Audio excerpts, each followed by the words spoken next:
here we are more than halfway through the first month of 2022, right around January 18th. And the last few weeks, we've talked about how we deal with conflict and fear and the words that we use. This week, we're going to talk about doing good. It's chapter 13 in the book known, Finding Deep Friendships in a Shallow World. And this is how we started. 3 things in human life are important. The first is to be kind. The second is to be kind. And the third is to be kind. Henry James. Talk only goes so far, doesn't it? What we want is action. The Apostle James echoed this sentiment in his letter to folks in the first century church when he said, faith by itself, if it is not accompanied by action, is dead. It's all well and good to pray for people, say affirming things you say, but what are you doing for them? What's the concrete outworking of your thoughts and prayers? At some point, to affirm is to act. One of the great things I love about Jesus is just that. He's a doer. He came, he died, he rose again, he unlocked doors, he's coming back. And as my friend Bob Goff says so succinctly, love does. In the Gospels, Jesus does again and again and again. His patience with Simon Peter, this disciple who would have flunked the latest personality inventory, was a great encouragement.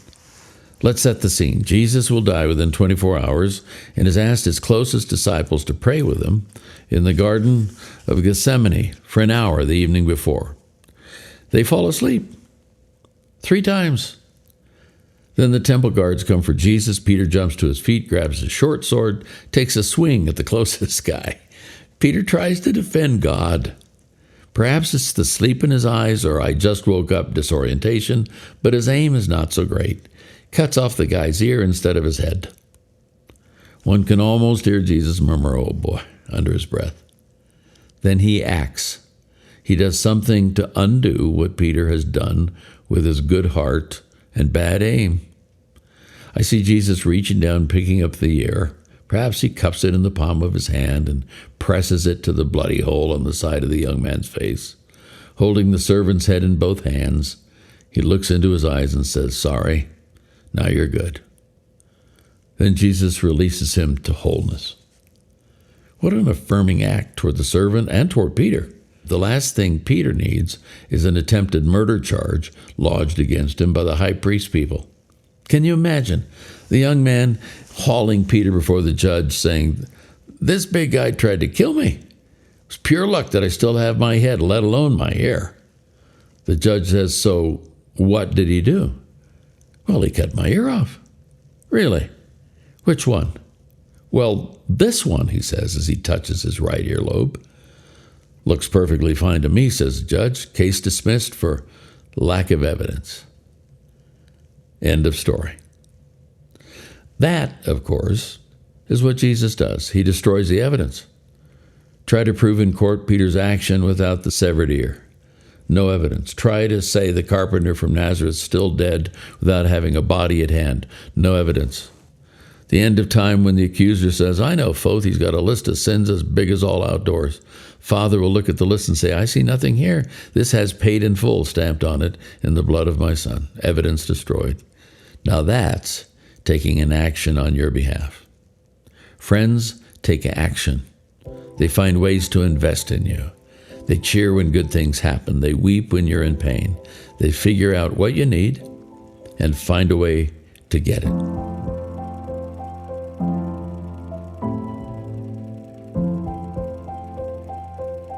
In December of 1964, I was scrambling to finish a master's thesis at Wheaton Graduate School. Newly married, we lived on Ruth's salary as a secretary, $50 a week. My focus was Latin America, and hardly any books had been written on my particular subject. What I needed was a primary resource, that is, a personal interview. At that time, every 3 years since 1946, InterVarsity Christian Fellowship had hosted a conference held the week between Christmas and New Year's on the campus of the University of Illinois in Urbana. It was an inspirational, missions-oriented event for university students. More than 200 mission groups and denominations would send representatives. The week was called simply the Urbana Conference. One day, my advisor, Dr. Lois Labar, asked me if I was going to the Urbana Conference. I said, I'd love to, Dr. Lois, but it costs $50 for the week. And besides, I'd never go without Ruth. At that, she stood and walked into the next room. Back in 2 minutes, she reached for my hand. Opening it, she laid 5 crisp, new $20 bills in my palm. Then she said, take Ruth and go to Urbana. That action toward us, those 5 new $20 bills, changed the trajectory of our entire lives. 2 years later, we would move to Urbana to lead a congregation and experience 12 of the best years we've ever known.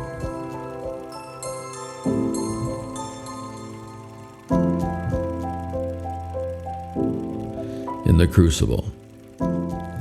He wasn't a large man, but he had a large reach. Bill Aramoni had been a power in the charitable world in the 20 years before we met. His creativity had taken United Way from a $400 million charity in 1970 to a $4 billion enterprise by 1992. That was the year that he was indicted and ultimately went to jail for 6 years and 8 months. When we met in 1993, he was in the middle of his court case. Day after day, he would go to federal courthouse in Alexandria, Virginia, to stand trial on the charges against him. During those months, he was surrounded by some new friends who understood the power of presence in time of need. A number were high profile, like Congressman Tony Hall. Others, like Fred Hine, walked faithfully behind the scenes to encourage Bill and his family.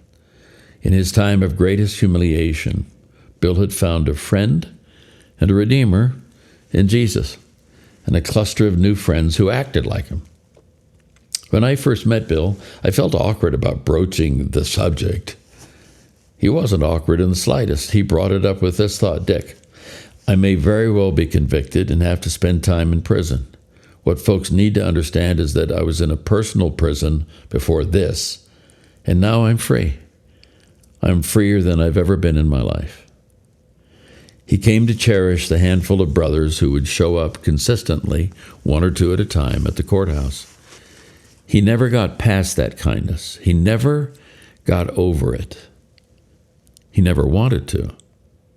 And when he went to prison, 1 or more of those friends phoned or wrote him every week for the entire 6 years. That's a kind act. That's an affirmation. When he was released from prison, Bill spent the rest of his life advocating for people who could not advocate for themselves. He worked on justice issues, not the least of which was a huge one on the other side of the globe, the country of Sudan and the tragedy of Darfur. With people dying by the tens of thousands, Bill, with other key people, made 11 trips to that devastated land, sketched the outlines of a peace plan in a hotel lobby, and lived to see a peace agreement signed in May of 2006. Affirmation has a long shelf life. The university vote. In researching this book, I called my friend Pete Bulett at the University of Virginia to ask a favor. UVA, founded by Thomas Jefferson, speaks its own language. The campus is the grounds. You are not a freshman or a senior, but rather a first year or a fourth year. It's a historic place. Pete and his wife, Amy, lead Chi Alpha, one of the largest student groups on campus. These are bright young people with hot hearts and cool heads. More than 600 of them, at this writing, are involved in small groups each week. They gather for a large group meeting each week called Monday Night Live. My request was for as many of the students who wish to finish this sentence. A friend is a person who. I was delighted when 162 of them responded with candid and insightful thoughts. 43 of the respondents were very specific about a friend being someone who stays with you in the bad times. They said things like, loves you no matter what, or stands by you in the bad times, smiles with you in the good times, and tells you when you're wrong, and is brutally honest when one is going down the wrong path, loving when one's heart is in pain, and always present when no one else is. Too often when things get difficult, people around us leave. It's too painful or too awkward or just too much. There may be no clearer test for a real friendship than the down times. Look at your own life. Think of those times when you felt worthless or stupid or alone. Now, think of the people, if you can, who just stayed with you. They believed in you when you didn't believe in yourself. That single action gets imprinted on the soul. If you believe in me when I don't believe in myself, it's like Jesus giving me a new name or healing an ear when I'm dumb enough to grab a sword under stress. Few things impact me more deeply than a friend taking an affirming action toward me in my worst moment. Do you remember a moment like that? Who comes to mind? What happened? How did that become a life marker? Were you on the giving or receiving end? How does that moment reflect the person you are? Hanging out with his friends the night before he died, Jesus distilled his dream for them. My command is this: love each other as I've loved you. How had he loved them? At every turn, he had affirmed them by actions that accepted where they were, but he wouldn't let them stay there. He took action to show them what they had been created for. He raised their sights to look at the eternal. He had spent 3 years with them. He had been present, and presence is not passive. It is active. Anyone who has known grief knows the difference the presence of a friend makes. Our sister and brother-in-law mourned deeply the loss of one of their granddaughters a few years ago. She was an infant twin who died of sudden infant death syndrome, SIDS. As you would expect, scores of people reached out and offered help. Some came with words, some came with presence. Our brother-in-law Terry made a keen observation. You know, Dick, he said, when you experience mind-numbing grief, hardly anything someone says can make it better. But a lot of things they say can make it worse.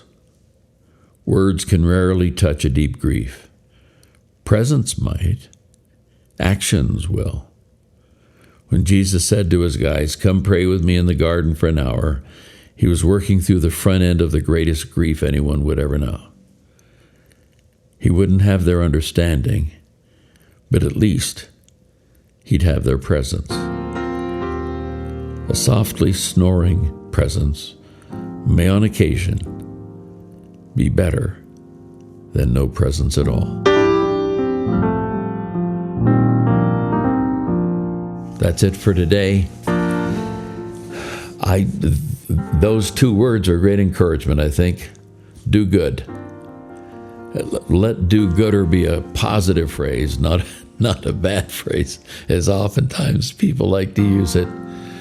But I'm just so grateful for the people who have been present in my life when I've been going through pain.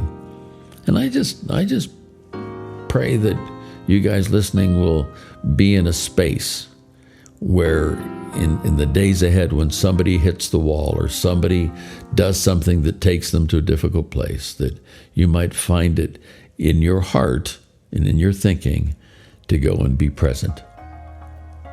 That's it for now. God bless. We'll catch you next week. This is Dick Foth with stories to make sense of it all, saying bye for now.